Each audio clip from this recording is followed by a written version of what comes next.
बहुत स्वागत है आप सभी का। मैं हूं आपके साथ वक्ता दुबे। स्टेट बुलेटिन देख रहे हैं आप और बुलेटिन की शुरुआत झारखंड की खबरों के साथ करेंगे। झारखंड विधानसभा के बजट सत्र के कार्यवाही के चौथे दिन भाजपा विधायकों ने युवाओं के भविष्य के साथ खिलवाड़ करने का आरोप लगाकर हंगामा किया। सदन की कार्यवाही शुरू होने से पहले भाजपा के विधायकों ने विधानसभा के बाहर प्रदर्शन किया।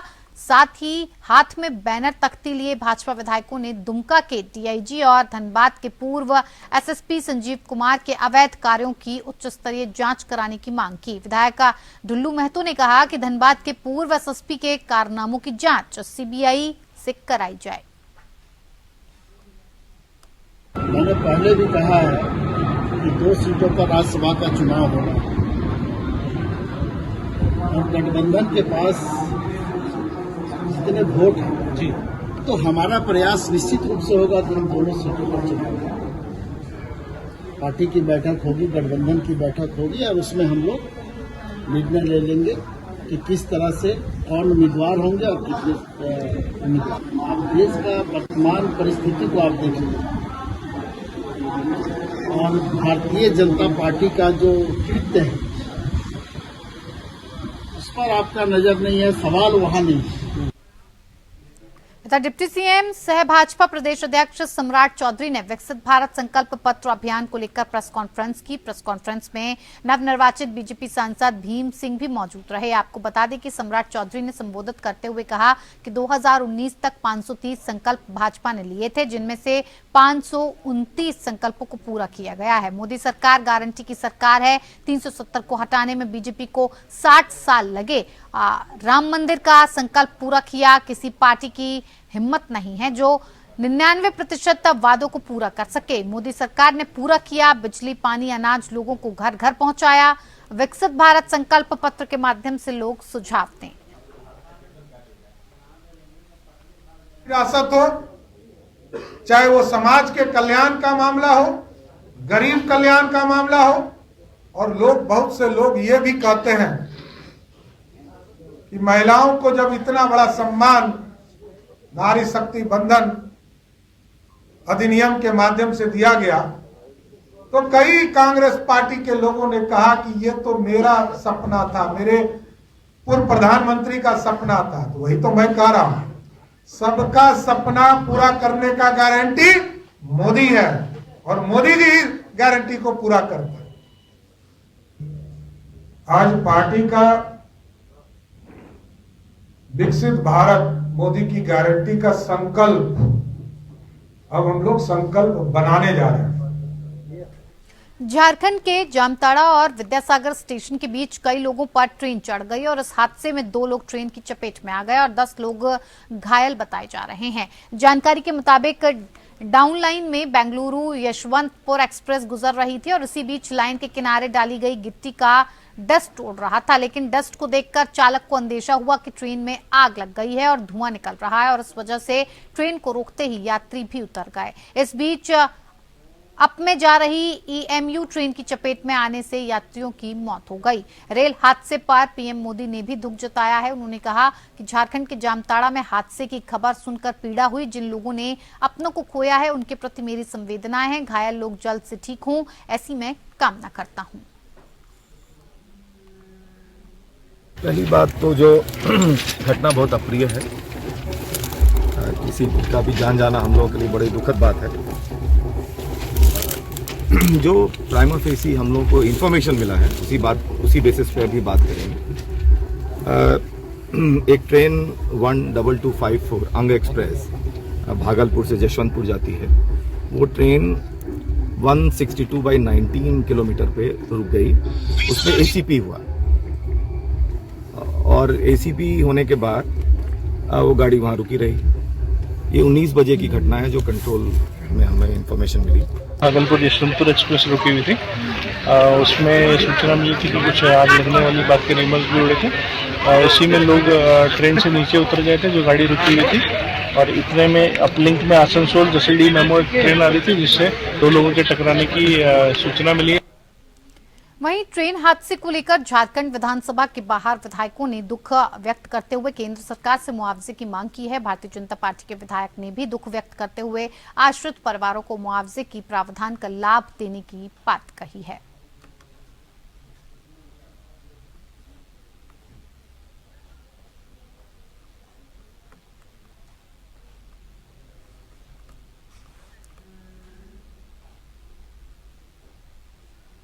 तो आपको बता दें कि ट्रेन हादसे को लेकर झारखंड विधानसभा के बाहर विधायकों ने दुख व्यक्त किया है और केंद्र सरकार से पीड़ित परिवारों को मुआवजा देने की भी मांग की है। भारतीय जनता पार्टी के जो विधायक हैं उन्होंने भी दुख व्यक्त किया है और कहा है कि जो आश्रित परिवार हैं उनको मुआवजा प्रदान करने की जो प्रावधान का लाभ है उसे देने की बात केंद्र सरकार से की है।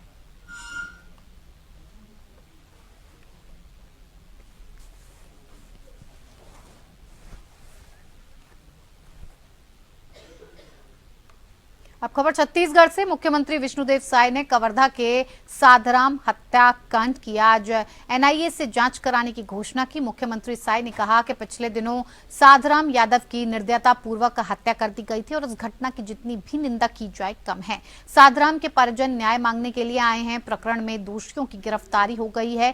साधराम के परिजनों की मांग है कि घटना की उच्च स्तरीय जांच हो और कड़ी से कड़ी सजा दोषियों को मिले। मुख्यमंत्री ने कहा कि हम इस घटना की जांच को एनआईए को सौंपेंगे ताकि घटना की सूक्ष्मता पूर्वक जांच हो सके और इस दौरान प्रदेश के उप मुख्यमंत्री और गृह मंत्री विजय शर्मा उपस्थित थे।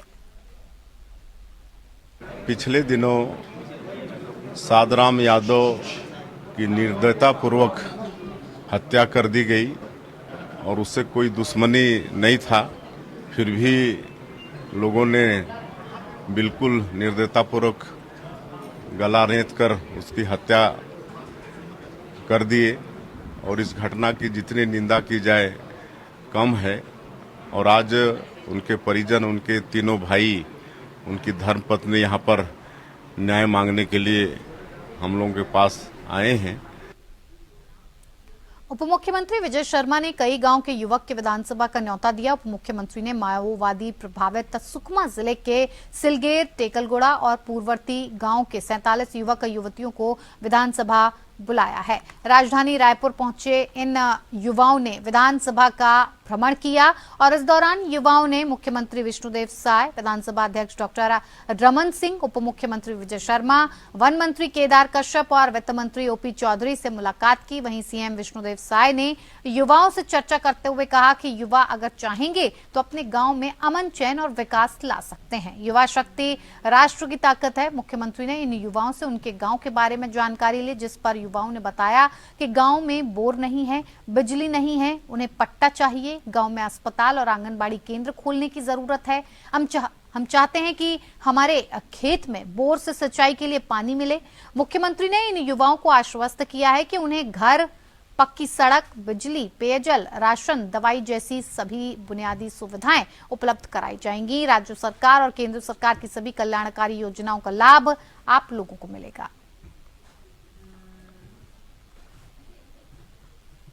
पुवर्ती, जिसको तथाकथित तौर पर नक्सलियों का गढ़ कहा जाता था, और 40 सालों के बाद वहां पर तिरंगा फहराया गया है। अभी हमारे सुरक्षा बल के जवान वहां पहुंचे हैं और सुरक्षा बल के जवानों के साथ साथ विकास के सारे आयाम वहां पहुंच रहे हैं। तो ऐसे पुवर्ती गांव से, उसके पहले टेकलगुड़ेम, वो गांव जहां पर अभी एक घटना हुई थी, हम सब उसके लिए एक साथ एकत्रित होकर बात किए थे। पुवर्ती से, टेकलगुड़ेम से, सिलगेर से नौजवान रायपुर आए हैं। उन्होंने, उसमें से बहुतेरों ने जगदलपुर कभी नहीं देखा था, जगदलपुर तक नहीं पहुंचे थे, वो अभी रायपुर आए हैं। वो जनता है, वो जनार्दन है, वो देखने आए हैं कि सरकार ठीक से सेवा का काम कर रही है कि नहीं कर रही है।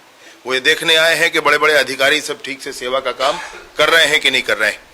लोकसभा चुनाव से पहले रायपुर पुलिस ने वारंटियों के खिलाफ विशेष अभियान चलाया है, जिसमें रायपुर एसपी संतोष कुमार सिंह के निर्देशन और एएसपी शहर लखन पटले के नेतृत्व में रायपुर पुलिस के समस्त पुलिस राजपत्रित अधिकारियों, थाना प्रभारियों को स्थायी और अभियुक्त गिरफ्तारी वारंटों की तामील के लिए निर्देश दिए गए और इस पर पुलिस अधीक्षकों के पर्यवेक्षण में समस्त थाना प्रभारी अपने अपने थाना क्षेत्रों में स्थायी और अभियुक्त गिरफ्तारी वारंटियों के खिलाफ विशेष अभियान चलाया गया, जिसमें कई सालों से फरार, हत्या के प्रयास, आर्म्स एक्ट, मारपीट, धोखाधड़ी और कई गंभीर अपराधों के स्थायी और अभियुक्त गिरफ्तारी वारंटों की तामील की गई है। अलग अलग थानों के कई गंभीर अपराधों के 102 स्थायी वारंट और 175 अभियुक्त गिरफ्तारी वारंटों की तामील की गई है।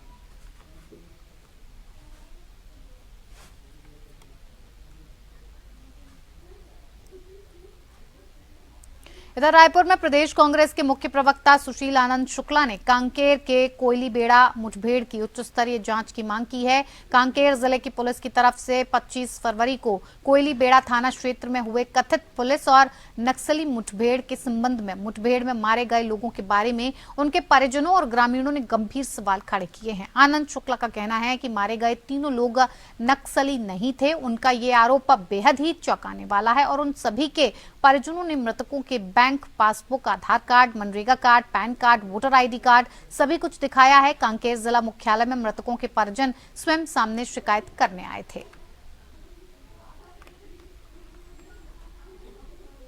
दिन क्या है, शनिवार को हम लोग यहाँ से शाम के गए, वो अनिल है, वो हमारे पारा का है, भतीजा लगता है मेरा। वो बोला कि मामा रस्सी के लिए जाएंगे बोल के बुलाया है, चलो जाते हैं बोल के। तो बाद में हमको भी समय नहीं होगा, चलो हम भी आते हैं बोल के हम लोग भी गए। यहाँ से अनिल है, मैं और अनिल का जो पत्नी का भैया, तीन जन, मतलब 3 लोग हम लोग यहाँ से गए।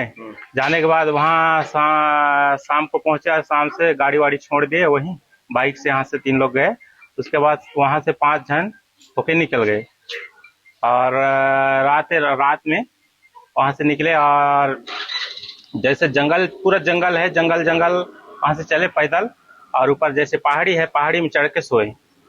सोने के बाद जस्ट हम सवेरे 8 बजे खाना बना रहे थे और 3 लोग जो मर गए उन लोग खाना बना रहे थे और हम इसके साथ दोनों कोई रस्सी काटने के लिए वहां से थोड़ा दूर ऊपर साइड हम चढ़े थे कि अचानक फायरिंग। जो गांव के आदिवासी हैं, जो आदिवासी आप लोग सबको पता है कि जंगल से आश्रित रखते हैं, अपना रोजी रोटी के लिए, जैसे कि पत्ता तोड़ी अभी सीजन आ रहा है तो उसी के लिए गए थे। तो उसी बीच में पुलिस पहुंची और अंधाधुन उनके ऊपर फायरिंग की गई और उनको नक्सली बता रहे। पूर्ण रूप से गलत है ये। उनके परिवार भी अभी आए हैं, उनको वो गांव से रहते हैं तो जी किसान हैं, तो पुलिस वाले लोग उनके नक्सली बता रहे हैं, ये पूर्ण रूप से फर्जी है। इधर मुंगेली के लोरमी विकास खंड में बीजेपी नेता शैलेंद्र जायसवाल के सुसाइड के मामले में लोरमी पुलिस ने युवती के खिलाफ मामला दर्ज किया है। आपको बता दें कि पूरा मामला लोरमी थाने का है, जहां बीजेपी नेता ने 8 महीने पहले फांसी लगाकर आत्महत्या कर ली थी। पुलिस को प्रारंभिक जांच में सुसाइड नोट मिला था। सुसाइड नोट को एक्सपर्ट के पास जांच के लिए भेजा गया। जांच में नोट हैंडराइटिंग मृतक का ही पाया गया। तो वहीं लोरमी पुलिस ने युवती सोनिया लकड़ा के खिलाफ धारा 306 के तहत मामला दर्ज कर जल्द गिरफ्तारी की बात कही। मामले में आरोपी युवती सोनिया लकड़ा फरार चल रही है।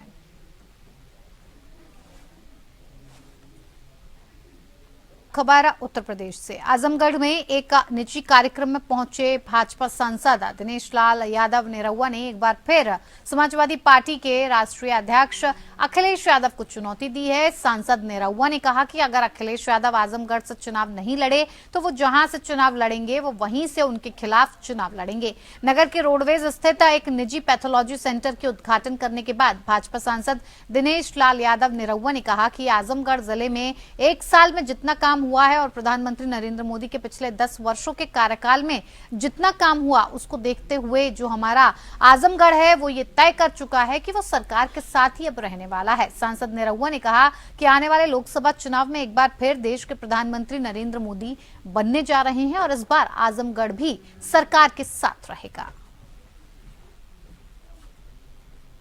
कोई चुनौती नहीं है। और दूसरी बात यह भी है कि मैं अपने पार्टी से यह भी निवेदन करना चाहूंगा कि अगर अखिलेश यादव आजमगढ़ लड़ने नहीं आते तो वो जहां लड़ते हैं वहीं मुझे टिकट दिया जाए। मुझे अखिलेश यादव से ही लड़ना है। पुलिस महानिरीक्षक प्रयागराज प्रेम गौतम और पुलिस अधीक्षक प्रतापगढ़ सतपाल अंतिल ने लोकसभा चुनाव के मद्देनजर प्रतापगढ़ के विभिन्न इलाकों का भ्रमण किया और इस दौरान माधांता थाना क्षेत्र में स्थित जेआरडी गर्ल्स कॉलेज में केंद्रीय सुरक्षा बलों के रुकने की समुचित व्यवस्था का पर्यवेक्षण किया और माधांता थाने का औचक निरीक्षण कर सीसीटीएनएस, महिला हेल्प डेस्क, मालखाने, जन सुनवाई कक्ष और आईजीआरएस की शिकायतों के निस्तारण ने निर्देश दिए। थाने की साफ सफाई के कार्यों की समीक्षा की गई।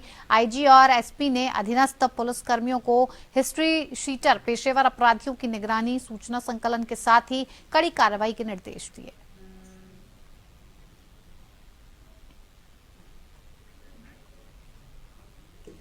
इधर ग्रेटर नोएडा के एक नामी यूनिवर्सिटी के बीबीए के छात्र की गुमशुदगी की जांच कर रही कोतवाली दादरी पुलिस और स्पाट टीम ने सनसनीखेज खुलासा करते हुए बताया कि जांच के दौरान गुमशुदा छात्र के एक दोस्त को गिरफ्तार किया गया है, जिसने बताया कि उसने अन्य साथियों के साथ मिलकर छात्र की हत्या कर शव तिगरिया अमरोहा के जंगल के खेत में गाड़ दिया है। पुलिस शव को बरामद कर पोस्टमार्टम के लिए भेज दिया है। दरअसल सूचना पर पुलिस ने हत्या में शामिल 3 आरोपियों को दादरी मुठभेड़ के बाद गिरफ्तार किया और अभी एक आरोपी फरार है और जिसकी तलाश की जा रही है। ये तस्वीर है यश मित्तल की, जो ग्रेटर नोएडा की एक नामी यूनिवर्सिटी में बीबीए का छात्र था। यश 26 फरवरी की रात से ही अपने हॉस्टल से गायब था। यश के पिता दीपक मित्तल की इलेक्ट्रॉनिक्स की दुकान है। उन्होंने अपने बेटे की गायब होने की गुमशुदगी दादरी थाने में लिखवाई थी और इसी बीच उनके फोन पर यश के फोन से बेटे को छोड़ने की एवज में 6 करोड़ की फिरौती की मांग की गई थी और इसकी तहरीर प्रदीप मित्तल द्वारा दादरी थाने में दी गई है। डीसीपी ग्रेटर नोएडा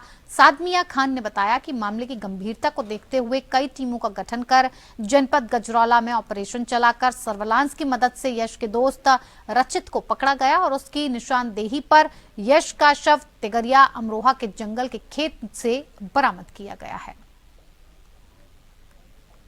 थाना दादरी पर एक सूचना प्राप्त हुई थी कि एक लड़का है यश मित्तल, जो कि बेनेट यूनिवर्सिटी में पढ़ता है और वो 26 तारीख से अपने हॉस्टल नहीं पहुंचा था। इस सूचना को मिलते ही तत्काल टीम्स का हम लोगों द्वारा गठन किया गया और इसमें जब कुछ सीसीटीवी फुटेजेस का अवलोकन किया गया तो ये पाया गया कि जो ये लड़का है यश मित्तल, ये सकुशल अपने कॉलेज से निकल रहा है फोन पर बात करते हुए।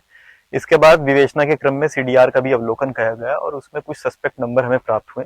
उसमें एक सस्पेक्ट था रचित, जो कि इसका मित्र था। रचित से जब पूछताछ करी गई तो रचित ने बताया कि रचित, यश मित्तल, शिवम, शुभम, सुशांत और शुभम चौधरी नाम के लड़के, ये सारे लोग गजरौला के रहने वाले हैं और ये लोग आपस में मित्र हैं और आपस में काफी पार्टी और मिलते जुलते हैं।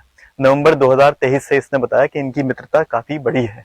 उसके बाद इसने बताया कि 26 तारीख को ही गजरौला के खेत में पार्टी करने के लिए इन्होंने यश मित्तल को बुलाया था फोन करके, जिसके बाद वो वहां गया। उसी पार्टी में इनके बीच में कुछ हॉट टॉक हुई, जिसके बाद इन लोगों ने उसकी हत्या करके शव को वहीं पे एक खेत में गाड़ दिया। स्टेट बुलेटिन में इतना ही। नमस्कार।